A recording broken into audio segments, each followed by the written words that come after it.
എല്ലാവരും ഈ video maximum നിങ്ങളൊന്ന് ഷെയർ ചെയ്യണം. കാര്യം ഇതിൻ്റെ അധികാരികളിലെത്തുന്നവരെ മാക്സിമം നിങ്ങൾ ഷെയർ ചെയ്യണം. പ്രായമുള്ളവർ, കൊച്ചുകുട്ടികൾ, അങ്ങനെ നിരവധി ആൾക്കാർ 24 മണിക്കൂറും സഞ്ചരിക്കുന്ന ഈ വഴിയിൽ മലിനജലം ഇതിനൊരു പരിഹാരം കണ്ടെത്തിയില്ലെങ്കിൽ ഞങ്ങൾ വിദ്യാർത്ഥികളും നാട്ടുകാരും എല്ലാം ചേർന്നൊരു സമരം തന്നെ സംഘടിപ്പിക്കാൻ 80 വർഷക്കാലമായിട്ട് 3-4 വീട്ടുകാർ പോകുന്ന വഴിയിലൂടെ മലിനജലം 24 മണിക്കൂറും കണ്ടിന്യൂസ് ആയിട്ട് ഒഴുകിക്കൊണ്ടിരിക്കുക. പ്രായമുള്ളവരും അസുഖമുള്ളവരും സ്കൂളിൽ പഠിക്കുന്ന വിദ്യാർത്ഥികൾ എല്ലാവരും പോകുന്ന ഒരു വഴിയാണ്.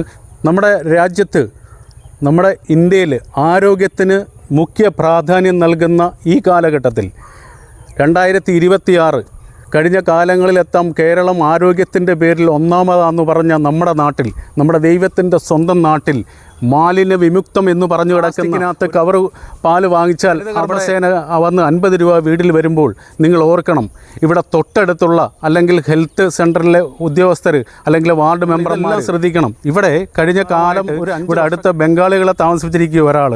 അവിടെ നിന്ന് ഒഴുകുന്ന സേഫ്റ്റി ടാങ്കിലെ വെള്ളവും ആ ഡയറക്റ്റ് എടുക്കുന്ന വാട്ടർ ജലവും എല്ലാം കൂടെ മലിനപ്പെട്ടിട്ട് മലിനജലവും ജനങ്ങളുടെ ആരോഗ്യത്തിന് ഭീഷണിയായി നിൽക്കുന്ന ഈ സാഹചര്യത്തിൽ പുളിക്കീഴ് എന്ന് പറയുന്ന സ്ഥലത്താണ് ഈ സംഭവം നടക്കുന്നത്. ഇവിടുത്തെ അവസ്ഥ നിങ്ങളിലേക്ക് എത്തിക്കുന്നതിന് വേണ്ടിയാണ് ഞാൻ ഈ വീഡിയോ ചെയ്യുന്നത്. പ്രത്യേകിച്ച് നമ്മുടെ ആഭ്യന്തരമന്ത്രി രമേശ് ചെന്നിത്തലയുടെ ശ്രദ്ധയിൽ കൂടെ ഞാൻ ഈ വീഡിയോ ധരിപ്പിക്കുകയാണ്. ഇത് മിക്സ് ചെയ്ത് ഇതിലോട്ട് പോയിക്കൊണ്ടിരിക്കുന്നത്. ഇതിന് പരിഹാരം ഉണ്ടാക്കണം. അതിന് മാക്സിമം നിങ്ങൾ ഷെയർ ചെയ്യണം. നമുക്കിവിടുത്തെ കാര്യങ്ങളൊക്കെ വ്യക്തമായിട്ട് നിങ്ങളിലേക്ക്. അനീഷിന്റെ മോളാണോ? അയ്യോ, എന്താ മോളെ ഈ വിഷയം? നിങ്ങളാരും ഈ ഹെൽത്തിലൊക്കെ നിങ്ങളൊക്കെ ഒരു മെസ്സേജ് അയച്ചു, ഇമെയിൽ അയച്ചാൽ മതിയല്ലോ സർക്കാരിന്റെ ഒക്കെ. എന്താണ് ഇതിന്റെ പ്രശ്നം? ഇത് ഞാൻ സ്കൂളിൽ പോകുന്ന വഴിയാണിത്. ഇവിടെ അവിടുന്ന് വേസ്റ്റ് വെള്ളമാണ് ഇങ്ങോട്ട് വരുന്നത്. ഇവിടെ ഒരു സ്കൂട്ടർ പോകാനുള്ള പോലും വഴി ഇവിടെ ഒരുക്കിയിട്ടില്ല ഇതുവരെ. അപ്പൊ എന്തെങ്കിലും ഒരു നടപടി ഞങ്ങക്ക് വേണം. ഈ മാലിന്യം ഈ സെപ്റ്റി ടാങ്കിലെയും അതുപോലെ തന്നെ വെള്ളം പൊട്ടി ഒലിച്ച് ഡയറക്റ്റ് വരുന്നു അല്ലേ? ഓക്കെ. അപ്പൊ അതിനെന്താ അധികാരികളോട് പറയാനുള്ള നമുക്ക്? ഇതൊരു വഴിയാക്കി തരണം. അതുപോലെ തന്നെ അവിടുത്തെ വേസ്റ്റ് വെള്ളം ഇങ്ങോട്ട് വരാം. ഞാൻ ഈ വിവരം തന്നെ നമ്മുടെ ആൾക്കാരില്ല, നമ്മുടെ ആൾക്കാർക്ക് ഇങ്ങനെ സംഭവം ഉണ്ടാകുമ്പോൾ നമ്മൾ ഓടി വരണ്ടേ? അപ്പൊ എന്താണ് ഈ സംഭവം? നമ്മുടെ മാലിന്യങ്ങളുമായി ബന്ധപ്പെട്ട് എന്താണ് അമ്മയ്ക്ക് എന്താ വയ്യാതിരിക്കുവാണോ? എനിക്ക് വയ്യാതിരിക്കുക, എന്നെ അപ്പുറത്ത് കൊക്കി വെച്ചെങ്കിലേ എനിക്ക് പോകാനും വരാനും ഒക്കെ ഒക്കത്തുള്ളൂ. എവിടുത്തെ ട്രീറ്റ്മെന്റ്? വലിയളങ്ങര ഹെൽത്ത് സെന്ററില്. പിന്നെ ഇപ്പൊ വണ്ടാനത്ത് പോകാൻ വയറ് നിറച്ച് മുഴയും കാര്യങ്ങളും ഒക്കെ എഴുതി തന്നിരിക്കുകയെ.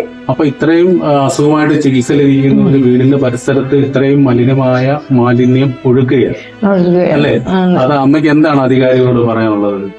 അധികാരം പറയാനുള്ളത്, എന്റെ വയ്യാഴിക്ക് എനിക്ക് അപ്പുറം കിടക്കാൻ ഒരു മാർഗമില്ല. ഈ മാലിന്യങ്ങളെല്ലാം കെട്ടിക്കിടക്കുകയാണ്. അതിന്റെ പ്രശ്നം കാരണം പുതിയ അസുഖങ്ങൾ വന്നോണ്ടിരിക്കുകയാണ്. പരിഹാരം ഉണ്ടാക്കണം. ഹെൽത്തും വാർഡ് മെമ്പറും ആഭ്യന്തരമന്ത്രിയുടെ ശ്രദ്ധയിലും കൂടെ പെടുത്തുകയാണ് നമുക്ക് പറയാൻ തോന്നുന്നുണ്ടോ? അതെല്ലാവരുടെയും ശ്രദ്ധയിൽപ്പെടണം. ഇത് വരണം. ഇത് പെട്ടെന്ന് തന്നെ ഒരു പരിഹാരം ഉണ്ടാകണമെന്നുണ്ടല്ലേ? ഉണ്ട്. പറയാനുള്ളതെന്ന് പറഞ്ഞാല്, ഇവിടെ മഴ പെയ്താൽ തന്നെ ഞങ്ങൾക്ക് ഈ വഴി കൂടെ നടക്കാൻ പറ്റാത്ത ഒരു അവസ്ഥയാണ് ഉള്ളത്. അതിന്റെ കൂടാണ് ഈ മലിനജലവും കൂടെ വരുന്നത്. ഇതിപ്പോ ഞങ്ങള് വാർഡ് മെമ്പറിനോട് ഇക്കാര്യം ഞങ്ങൾ സംസാരിച്ചിട്ടില്ല. പക്ഷെ ഞങ്ങൾ ഇനി സംസാരിച്ച് ഞങ്ങൾക്ക് അതൊരു നടപടി എടുത്തില്ല എന്നുണ്ടെങ്കിൽ ഇത് അതിശക്തമായിട്ട് ഞങ്ങളൊരു നടപടിക്ക് വേണ്ടി ഞങ്ങൾ ഇതാകും. വാർഡ് മെമ്പറിനോട് ഞങ്ങൾ പറഞ്ഞിട്ടുണ്ടെന്ന്, സന്തോഷണ്ണൻ പലപ്പോഴും പറഞ്ഞിട്ടുണ്ടെന്നാണ് പറയുന്നത്. പരിഹരിക്കാൻ പുള്ളി മുന്നിട്ടിറങ്ങും. ഇല്ലെങ്കിൽ നിങ്ങൾ ശക്തമായിട്ട് എന്തെങ്കിലും, കാരണം ഞങ്ങൾക്ക് പിന്നെ എന്റെ മോള് സ്കൂളിൽ പോകുന്ന വഴിയാണ്. അതുപോലെ തന്നെ പ്രായമായവരും എന്റെ ജ്യേഷ്ഠന്മാരും എന്റെ ഭർത്താവും ഈ വഴിയാണ് പോകുന്നത്. അപ്പൊ എല്ലാരും ഞങ്ങൾക്ക് ഈ ഒരു വഴിയേ ഉള്ളു. അപ്പൊ അത് ഞങ്ങൾക്ക് ഇങ്ങനെ അശുദ്ധിയായിട്ടുള്ള വെള്ളമാണ് വരുന്നതെങ്കിൽ അതിൽ ഒഴുകിക്കൊണ്ടിരിക്കുകയാണ്. അത് ഞങ്ങൾക്ക് ഭയങ്കര ബുദ്ധിമുട്ടാണ്. ഞങ്ങൾക്ക് ഈ വഴി ഞങ്ങൾക്കൊന്ന് വഴിയാക്കി തരണമെന്നുള്ളത് തന്നെയും ഞങ്ങളുടെ ഒരു ഇതാണ്. പക്ഷെ അതുപോലെ ഞങ്ങൾക്ക് കിട്ടിയിട്ടില്ല. ഈ മലിനജലം അതെ അതെ അതെ. പിന്നെ അതിനുപരി വയസ്സായ ഒത്തിരി പ്രായമായവരുണ്ട്. അവർക്ക് ഞങ്ങൾക്കൊരു പൊതുവഴി പോലും ഇല്ല. അവർക്ക് എന്തെങ്കിലും ഒരു അസുഖം വന്നാൽ പോലും ഞങ്ങൾ ഒരു ചെയറയിൽ ഇരുത്തിക്കൊണ്ടാണ് ഞങ്ങൾ പോകുന്നത്. അതുകൊണ്ട് ഞങ്ങൾക്ക് ഒരു വഴി പോലും ഞങ്ങൾക്കിനി കിട്ടണം. പ്രതികരണം എന്ന് പറഞ്ഞാൽ ഞങ്ങൾക്ക് ഈ ഒരു വഴിയേ ഉള്ളൂ, ഞങ്ങൾക്ക് വേറൊരു വഴിയില്ല. ഞങ്ങൾ ഇതിലേ കഴിഞ്ഞാണ് പോകുന്നത്. ഞങ്ങൾ മഴ പെയ്താൽ ഞങ്ങൾക്ക് ഇതിലേ കഴിഞ്ഞ് പോകാൻ പറ്റത്തില്ല. ഒരു വയ്യാഴിക വന്നാൽ ഞങ്ങളെ കസേര പൊക്കി വെച്ചാണ് കൊണ്ടുപോകുന്നത്, ഇല്ല റോഡിൽ കൊണ്ടുപോകേണ്ടത്. അങ്ങനെയുള്ള അവസ്ഥയല്ല ഞങ്ങൾ വരാനുള്ള സാധ്യത എല്ലാം കൂടുതൽ ഇപ്പൊ ഈ ഉണ്ട്. വയ്യാഴിക വന്നിട്ട് ഞങ്ങൾ പോകുന്നത്. ഒരു പനിയുണ്ട്. ഇതേ കാല് വയ്യാതിരുന്നപ്പോഴത്തേക്ക് എൻ്റെ മോൻ എന്നെ കസേരയിലാണ് പൊക്കിക്കൊണ്ടുപോയത്. ഇതിന് അധികാരികൾ ഞങ്ങൾക്ക് ഇതിന് എന്താ വെച്ചാൽ നടപടികൾ ഞങ്ങൾക്ക് ചെയ്തു തരാം. കാണും. അറിയണം. ഞങ്ങൾ വോട്ട് ചെയ്ത് ഏൽപ്പിച്ചു വിട്ടതല്ലേ, അറിയണം. അപ്പൊ ഞങ്ങൾക്ക് ഇതിന് പരിഹാരം എത്രയും വേഗം ഞങ്ങൾക്ക് ഇതിന് ഉണ്ടാക്കി തരണം. പിന്നെ ഒരുപാട് വർഷങ്ങളായിട്ട് നടന്നു വന്നുകൊണ്ടിരിക്കുന്ന വഴിയാണിത്. ഇപ്പം അപ്പുറത്ത് ഒരു ബിൽഡിംഗ് വെച്ച് പുള്ളി കുറച്ച് ബംഗാളികളെ എല്ലാം കൊണ്ടുവന്ന് താമസിപ്പിക്കാൻ തുടങ്ങി. അതിനുശേഷം അവിടെ നിന്നുള്ള വെള്ളം ഇതിലെ അല്ലാതെ തന്നെ നടക്കാൻ പറ്റത്തില്ല. കാരണം മൊത്തം വെള്ളം, മഴ പെയ്ത് കഴിഞ്ഞാൽ വെള്ളം, അവിടെ നിന്നുള്ള വേസ്റ്റ് മാലിന്യം പുള്ളിയുടെ പിന്നെ ഇതിനകത്ത് സെപ്റ്റി ടാങ്കിലെയും പിന്നെ അല്ലാതെ അവർ കഴുകുന്ന അതെല്ലാം മറ്റുള്ള പുരയിടത്തിലോട്ടാണ് ഒഴിക്കുന്നതും. അത് അവിടുന്ന് ഒഴുകിയിട്ട് മൊത്തം മാലിന്യവും ഈ വഴിയിൽ കൂടെ തന്നെയാണ് ഇവിടെ കൊച്ചു പിള്ളേരും കൊച്ചു കുഞ്ഞുങ്ങളും പ്രായമുള്ള ആൾക്കാരും എല്ലാവരും വരുന്നുണ്ട്, താമസിക്കുന്നത്. അത് നടന്നു വരുന്നതാണ്. അവരോട് പറയാനുള്ളതെന്ന് പറഞ്ഞാൽ ഇപ്പം നമ്മൾ മെമ്പറോട് പറഞ്ഞിട്ടില്ല, മെമ്പറോട് പിന്നെ സംസാരിച്ചിട്ടില്ല. കാരണം പുള്ളിയോട് സംസാരിച്ചാൽ എന്തെങ്കിലും ചെയ്യുമെന്നുള്ള രീതിയിലാണ്. ഇത് വേറൊരു വസ്തുക്കാരൻ്റെ ആണ്, അപ്പുറത്തുള്ള ഒരു വസ്തുക്കാരൻ്റെ, ഇവിടെ ഉള്ള ആള് തന്നെയാണ്. അല്ല, പുള്ളി ജീവിച്ചിരിപ്പില്ല. പുള്ളിയുടെ അല്ല അങ്ങനെ ഉള്ള ഇതൊന്നുമല്ല. ഇനി മാലിന്യം കയറി നമുക്ക് ഇപ്പം എൻ്റെ കാലാണെന്നുണ്ടെങ്കിൽ ഇതിലേ നടന്നു പോകാൻ പറ്റത്തില്ല. അത് നമ്മൾ വെരിക്കോസിൻ്റെ ഇതൊക്കെ ആയിട്ട് ഇതിലേ നടന്നു പോകാൻ പറ്റത്തില്ല. നടന്നു പോകാൻ പറ്റാത്ത അവസ്ഥയിലാണ് ഈ ഒരു പരിഹാരം ഉണ്ടാക്കണമെന്നതാണ് MLA ശ്രദ്ധയിലും ആണെന്നുണ്ടെങ്കിലും അല്ലെ പഞ്ചായത്ത് അധികൃതരും അതിൻ്റെ ഹെൽത്ത് ഡിപ്പാർട്ട്മെന്റ് എല്ലാവരും പരിഹരിക്കണം എന്നാണ്.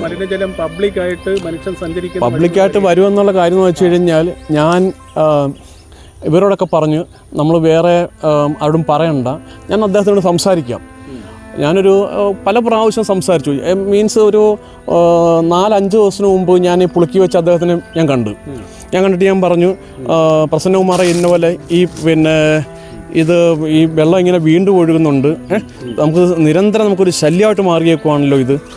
അപ്പോൾ എൻ്റെയൊക്കെ പറഞ്ഞ് ഞാനത് ക്ലിയർ തരാമെന്ന് പറഞ്ഞു. ക്ലിയർ എന്ന് പറയുന്നതല്ലാതെ പുള്ളിക്കാരൻ ഇന്ന് വരെ ചെയ്തിട്ടില്ല. നമുക്ക് പ്രായമായ നമ്മുടെ അമ്മമാർ പിന്നെ കുഞ്ഞുങ്ങൾ എല്ലാവരും പഠിക്കാൻ പോകുന്നതെന്ന് വെച്ച് കഴിഞ്ഞാൽ ഉള്ള ഈ ഒരു വഴി മാത്രമേ ഇന്ന് വരെ പുള്ളി ചെയ്തിട്ടില്ല. ഇപ്പം തന്നെ കക്കൂസ് മാലിന്യവും അതിൻ്റെ പിന്നെ വെള്ളമൊക്കെയാണ് ഈ പൊട്ടി ഒലിച്ച് വരുന്നത്. ഇപ്പം നിങ്ങളിവിടെ നിൽക്കുമ്പം തന്നെ എന്തുമാത്രം സ്മെല്ല് വരുന്നു. കാരണം അപ്പം നമ്മൾ സഖി കെട്ടതിന് ശേഷമാണ് ഇപ്പം നമ്മൾ ഈ ഒരു നടപടിയിലേക്ക് മാറിയേക്കുന്നത്. ഭക്ഷണം കഴിക്കാൻ പറ്റത്തില്ല. എങ്ങനെ ഭക്ഷണം കഴിക്കാൻ പറ്റുമെന്ന്, കാരണം വെച്ചാൽ ഡയറക്റ്റ് അദ്ദേഹത്തിൻ്റെ വീട്ടിലേക്കാണ് ഈ പിന്നെ സ്മെല്ലിൻ്റെ കാറ്റടിച്ച് അങ്ങ് ചെല്ലുന്നത്. പിന്നെ എങ്ങനെ അവർ ഭക്ഷണം കഴിക്കും? അവിടെ നിന്ന് വെച്ച് കഴിഞ്ഞാൽ അവിടുത്തെ അച്ഛനും അവിടുത്തെ അമ്മയ്ക്കും തീരെ വയ്യാതിരിക്കുന്ന 2 കക്ഷികളാണ്. ഇതിനൊക്കെ ഒരു പരിഹാരം പെട്ടെന്ന് തന്നെ ഉണ്ടാകണം. തീർച്ചയായിട്ടും ഉണ്ടാകണം. ഉണ്ടായേ പറ്റത്തുള്ളൂ. കാരണം നമ്മൾ അവരോട് പറഞ്ഞ് നമ്മൾ കുഴഞ്ഞു. പറഞ്ഞ മനസ്സിലായി. നമ്മളൊരു 5, 10, 50 പ്രാവശ്യമല്ല പറഞ്ഞു കൊഴിഞ്ഞു. പിന്നെ നമ്മൾ പറഞ്ഞാൽ അത് ചെയ്യും എന്നുള്ള ഒരു പ്രതീക്ഷ വെച്ചാണ് നമ്മൾ നമ്മുടെ മെമ്പറെ എടുക്കുന്നതും പറയാഞ്ഞത്. മെമ്പർ എടുക്കാൻ നമ്മൾ സൂചിപ്പിക്കാത്ത കാരണം എന്ന് വെച്ച് കഴിഞ്ഞാൽ നമ്മൾ പറഞ്ഞാൽ ചെയ്യുമായിരിക്കുമല്ലോ. കാരണം ഒരു ഹരിജിത്താണ് നമ്മുടെ മെമ്പർ. അപ്പം നമ്മളത് പിന്നെ ഹരിയത്തിനൊക്കെ എന്ന് വെച്ച് കഴിഞ്ഞാൽ ഒരുപാട് കാര്യങ്ങളും ഒരുപാട് വേറെ പല കാര്യങ്ങളും പല തിരക്കും കാര്യങ്ങളും ഒക്കെ ഉണ്ട്. ജനങ്ങളുടെ ജീവന് ഭീഷണിയായിട്ടുള്ള ഒരു സംഭവമാണ്. ഹരിയത്തിൻ്റെ അടുത്ത് ഞാനും കൂടെ സംസാരിക്കാം. തീർച്ചയായിട്ടും. അപ്പോൾ കാരണം ഹരിതനൊക്കെ വെച്ച് കഴിഞ്ഞാൽ ഒരുപാട് തിരക്കും കാര്യങ്ങളും പല കാര്യങ്ങളൊക്കെ ഉണ്ട്. അപ്പോൾ നമ്മൾ പറഞ്ഞ് ക്ലിയർ ചെയ്യാന്ന് വെച്ച് കഴിഞ്ഞാൽ ചെയ്യാന്ന് പറയുന്നില്ല, ചെയ്യുന്നില്ല. അത് ഇപ്പോഴും നിങ്ങൾ നോക്കണ്ടോ, ഈ മലിനജലമാണ് ഈ കക്കൂസിൻ്റെ വേസ്റ്റിൻ്റെ ആ വെള്ളം ഉൾപ്പെടെയാണ് ഒഴുകി വരുന്നത്. അത് ബംഗാളികളെ താമസിപ്പിച്ചിട്ട് അതിൻ്റെ കറക്റ്റ് വാടക വാങ്ങിക്കുന്നുണ്ട്. പക്ഷേ അതിൻ്റെ മറ്റുള്ള കാര്യങ്ങൾ പുള്ളി ചെയ്യുന്നില്ല. പുള്ളിയുടെ സ്വന്തം കാര്യമാണ് പുള്ളി നോക്കുന്നത്. തീർച്ചയായിട്ടും അല്ലേ? അത് തീർച്ചയായിട്ടും അതിന്റെ ഏറ്റവും വലിയ ഉത്തമ ഉദാഹരണമാണ് അവിടെ പൊട്ടി പിന്നെ വെള്ളം എടുക്കുന്നുണ്ട് ഡയറക്റ്റ് ആയിട്ട്. അതായത് ആ ടാങ്കിൽ വെള്ളം എടുക്കുന്ന വെച്ചാൽ കാരണം എന്ന് വെച്ച് കഴിഞ്ഞാൽ നമ്മുടെ വീട്ടിലെന്ന് വെച്ച് കഴിഞ്ഞാൽ നമ്മുടെ പിന്നെ മുനിസിപ്പൽ വാട്ടറിൽ നിന്ന് ഇച്ചിരി വെള്ളം പോവുകയാണെങ്കിൽ പെട്ടെന്ന് നമ്മൾ ഓടി നിന്ന് ഓഫ് ചെയ്യും. കാരണം എന്തുവാ, നമ്മളതിന് വാടക കൊടുക്കണം, ബില്ല് കൊടുക്കണം. ഇതെന്ന് വെച്ച് കഴിഞ്ഞാൽ ദിവസങ്ങളോളം വെള്ളം പോകും. കാരണം എന്ന് വെച്ച് കഴിഞ്ഞാൽ കണ്ടിന്യൂസ് പോയിക്കൊണ്ടിരിക്കുക. കാരണം ബില്ല് കൊടുക്കണ്ട, പേയ്മെൻറ്റ് കൊടുക്കണ്ട, ഒന്നും കൊടുക്കണ്ട. കാരണം അനധികൃതമായിട്ടാണ് എടുത്തേക്കുന്നത്. അവിടെ മീറ്ററും ഇല്ല, ഒന്നുമില്ല. ഡയറക്റ്റ് പൈപ്പ് ലൈൻ ഉണ്ട്, പക്ഷേ മീറ്ററൊന്നുമില്ല. ഡയറക്റ്റ് അതിനകത്ത് നേരത്തെ വീഡിയോ കണ്ടല്ലോ, ആ ഡയറക്റ്റ് കൊടുത്തിരിക്കുകയാണത്. മീറ്ററൊന്നുമില്ല. അധികാരികൾ ശ്രദ്ധയിൽപ്പെടുത്തുവാനല്ല, എത്രയും പെട്ടെന്ന് ഇതിനൊരു പരിഹാരം ഉണ്ടാകണം. തീർച്ചയായിട്ടും. ഓക്കെ.